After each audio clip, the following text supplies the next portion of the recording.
Hey guys, welcome back to my channel. Thank you so much for stopping by. Today I'll be showing you another way you can cook and enjoy your okwa. Very easy to cook and you don't even need potash, you don't need ungo to soften it. All you need to do is, if it is dry okwa, you just soak it overnight like I did before making use of it the following day.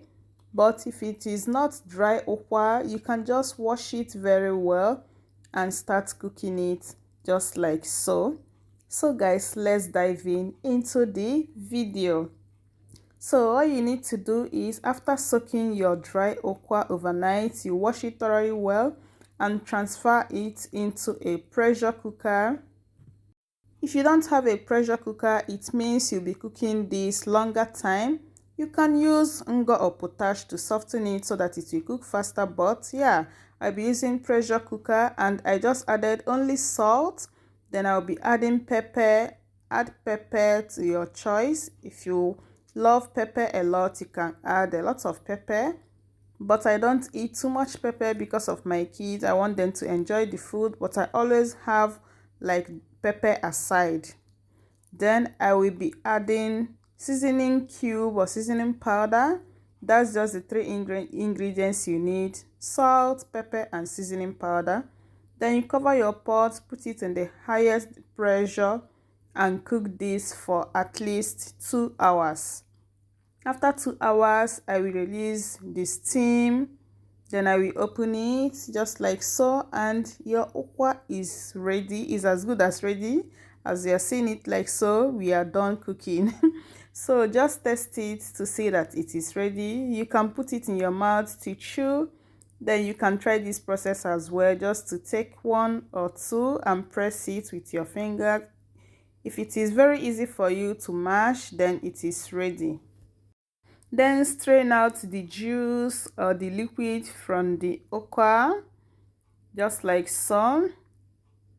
Then the next thing you will be doing is to mash the okwa. You will keep the liquid aside because you are going to be making use of it later. You are going to be eating it with the okwa. So I'll be transferring mine back into the pressure cooker. Meanwhile, you can use mortar and pestle to blend yours or to mash yours, but because my mortar is not that big, I don't know if it will take all the okwa, so I'll be putting it back into my pressure pot and I will pan this just like so. I will pan till it is smooth. You know the way we pan pounded yam. So if it is very thick, you add a little liquid from that liquid you took out earlier from the okwa. Mash it very well. Then just serve with any fish or protein of your choice. Meat, I'll be serving it with some grilled mackerel fish. Then I'll be pouring some of the liquid in another plate just like so. You don't put it together, and this is just the way you eat it. You take some mashed okwa just like mashed potatoes, then you drink some soup or some liquid just like so. It goes very well just like so.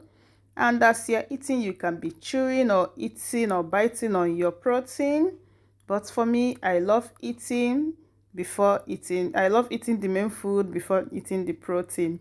And just like so, we are done with the recipe. This tastes so good. Have you tried okwa like this before? Will you be trying this out? Let me know in the comment section. Bye.